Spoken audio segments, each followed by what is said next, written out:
Haleluya, haleluya, shalom Bapak Ibu yang diberkati, salam jumpa kembali bersama dengan saya dalam channel ini. Dan biarlah anugerah damai sejahtera dari Tuhan Yesus Kristus menyertai dan memberkati kita sekalian di mana saja Bapak Ibu berada.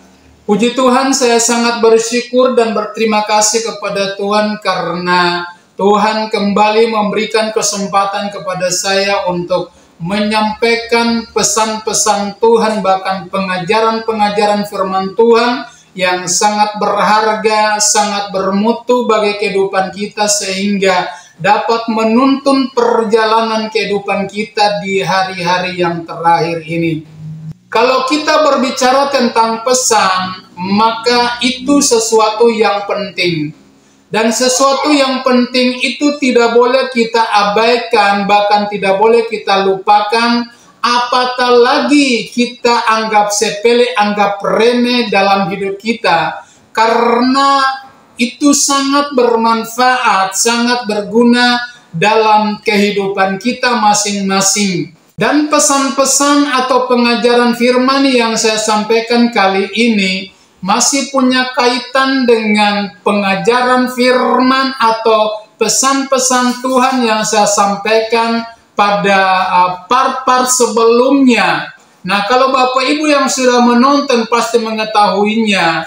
Tapi kalau Bapak Ibu yang belum pernah menonton, silakan menonton supaya mengetahui tentang rahasia-rahasia Tuhan yang terkandung dalam pesan-pesan Tuhan, bahkan dalam pengajaran yang sudah saya sampaikan. Oleh sebab itu saya mengajak Bapak Ibu saudara-saudara sekalian untuk kita membaca di dalam kitab Wahyu pasal yang ke-16 ayat yang ke-10 dan ayat yang ke-11. Demikian bunyi firman Tuhan. Dan malaikat yang kelima menumpahkan cawanya di atas takhta binatang itu, dan kerajaannya menjadi gelap, dan mereka menggigit lidah mereka karena kesakitan. Dan mereka menghujat Allah yang di surga karena kesakitan dan karena bisul mereka. Tetapi mereka tidak bertobat dari perbuatan-perbuatan mereka. Kalau kita teliti dalam keseluruhan pasal 16 dari kitab Wahyu ayat 1 sampai 21, maka itu tidak lain berbicara tentang 7 penghukuman dari Allah Bapa di surga. Nah, untuk kita mengetahui lebih jelasnya, saya mau memberikan sebuah rahasia kepada kita supaya kita lebih memahami dan lebih mengerti apa yang menjadi pesan Tuhan. Nah, kita lihat bahwa ada 21 penghukuman yang telah dirancangkan oleh Tuhan, dan 21 penghukuman itu akan segera terlaksana di atas muka bumi ini. Di antara ke-21 penghukuman itu saya bagi dalam 3 bahagian. Bagian yang pertama adalah 7 meterai. Berbicara tentang meterai itu tidak lain berbicara tentang pribadi dari Tuhan Yesus Kristus sebagai anak tunggal Bapa, sebagai raja di atas segala raja. Karena hanya Yesus Kristus yang layak, bahkan yang sanggup, yang mampu membuka ke-7 meterai itu. Dan itu sebabnya meterai itu punya kaitan dengan pribadi dari Tuhan Yesus Kristus. Kemudian yang kedua, 7 penghukuman dari Allah Roh Kudus yang kita kenal dengan 7 sangkakala. Setiap sangkakala ditiup, maka terjadi berbagai-bagai peristiwa, terjadi berbagai-bagai penghukuman di atas muka bumi ini. Sama halnya dengan ke-7 meterai tadi. Setiap meterai dibuka, maka terjadi juga berbagai-bagai peristiwa atau penghukuman di atas muka bumi ini. Dan kemudian yang ketiga adalah 7 malapetaka. 7 malapetaka ini tidak lain berbicara tentang 7 penghukuman daripada Allah Bapa. Dan setiap cawan murka Allah atau setiap malapetaka itu dicurahkan di atas muka bumi ini maka terjadi juga berbagai-bagai peristiwa yang sangat mengerikan kehidupan manusia. Dan kali ini saya lebih menyoroti penghukuman dari Allah Bapa yang pertama, kedua, ketiga sudah diuraikan. Dan kini saatnya kita masuk ke dalam uraian yang keempat. Nah, saudara-saudara, Bapak Ibu yang diberkati Tuhan, firman Tuhan berkata dalam ayat 10 tadi bahwa dan malaikat yang kelima menumpahkan cawannya ke atas takhta binatang itu. Berbicara tentang takhta, ini tidak lain berbicara tentang takhta daripada antikristus. Kemudian binatang itu tidak lain berbicara tentang oknum daripada antikristus. Dan kalimat selanjutnya dia berkata bahwa ketika cawan itu ditumpahkan ke atas takhta binatang itu, kerajaannya menjadi gelap. Artinya, kerajaan daripada antikristus itu seluruhnya menjadi gelap. Nah, timbul sebuah pertanyaan di dalam kehidupan kita. Kalau demikian, seberapa jaraknya, seberapa luasnya kerajaan antikristus itu? Nah, pada kesempatan ini saya ingin katakan bahwa wilayah kekuasaan daripada antikristus itu akan menguasai seluruh dunia, dari pelosok-pelosok yang kecil sekalipun sampai kepada perkotaan-perkotaan pun, itu wilayah kekuasaan daripada antikristus meliputi semuanya.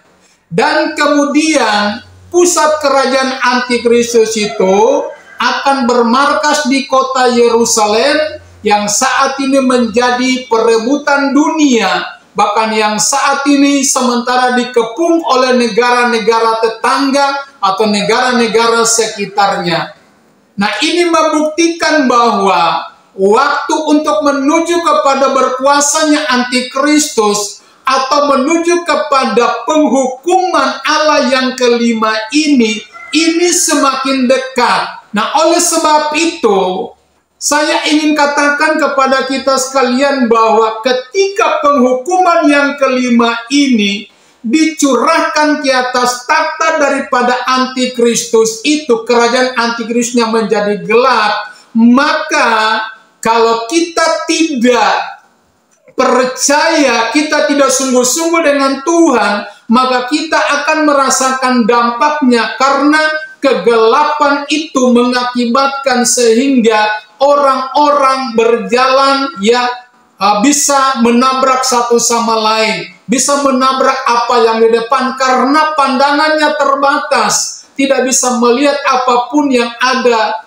di depan kita. Nah, kita bisa bayangkan kalau dalam sebuah rumah mengalami kegelapan, mati lampu, dan mengalami kegelapan seluruhnya, bagaimana keadaan kita ketika kita berada dalam kegelapan? Nah, demikian pula dalam kerajaan antikristus itu seperti itu modelnya, Bapak, Ibu, Saudara-saudara sekalian. Gelapnya kerajaan antikristus ini punya hubungan atau punya kaitan dengan tulah ke-9 ketika Allah mencurahkan hukumannya kepada orang-orang Mesir.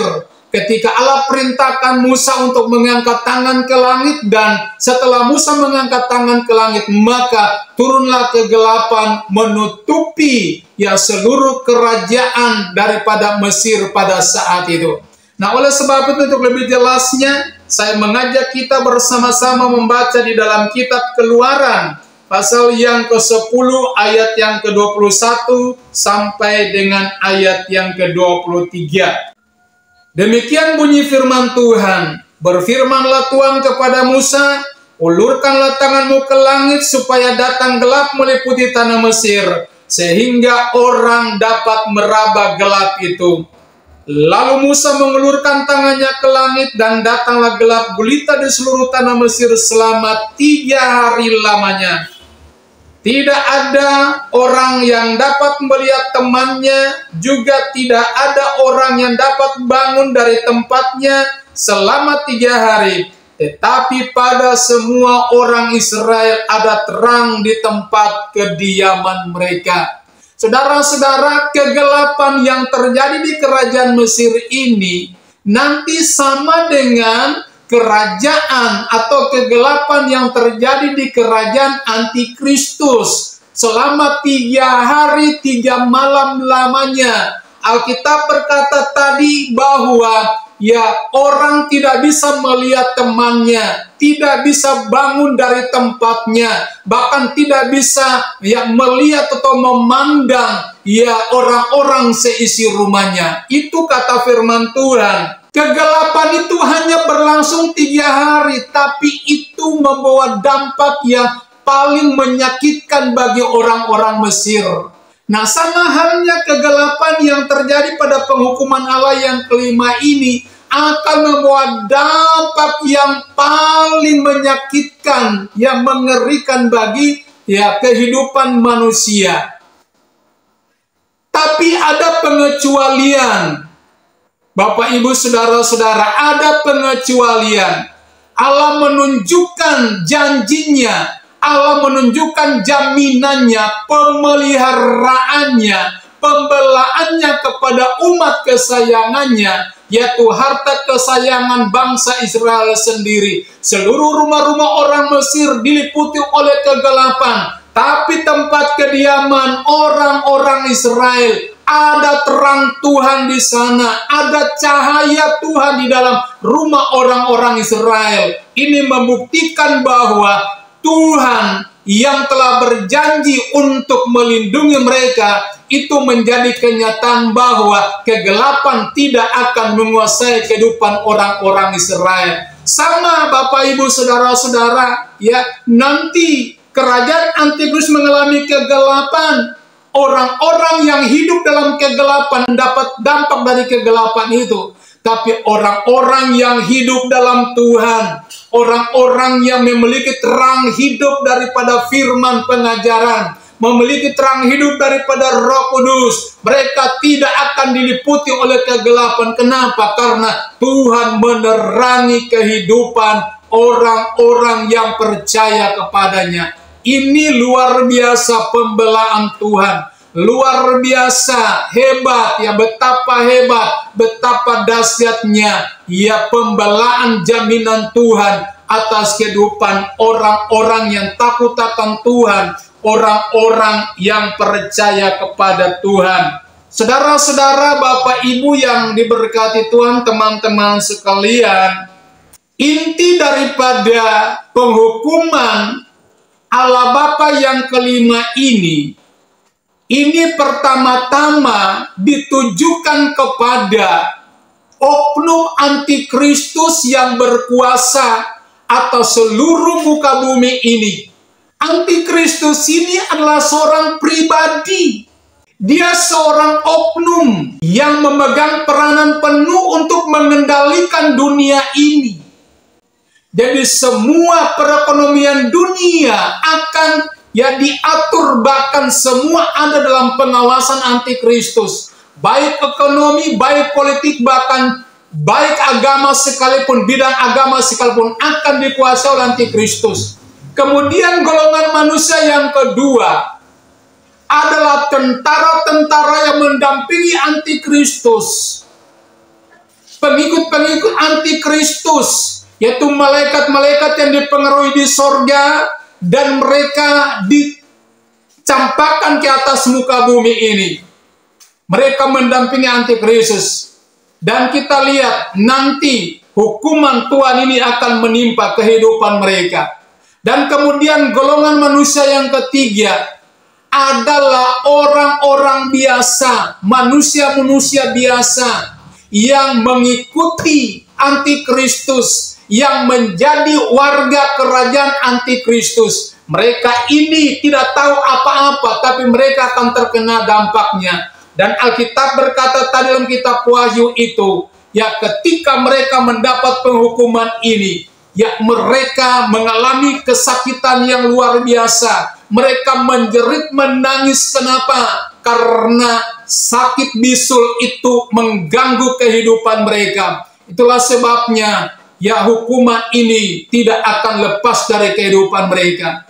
Nah, kita lihat saudara-saudara, Mereka sudah mengalami dampak yang begitu menyakitkan.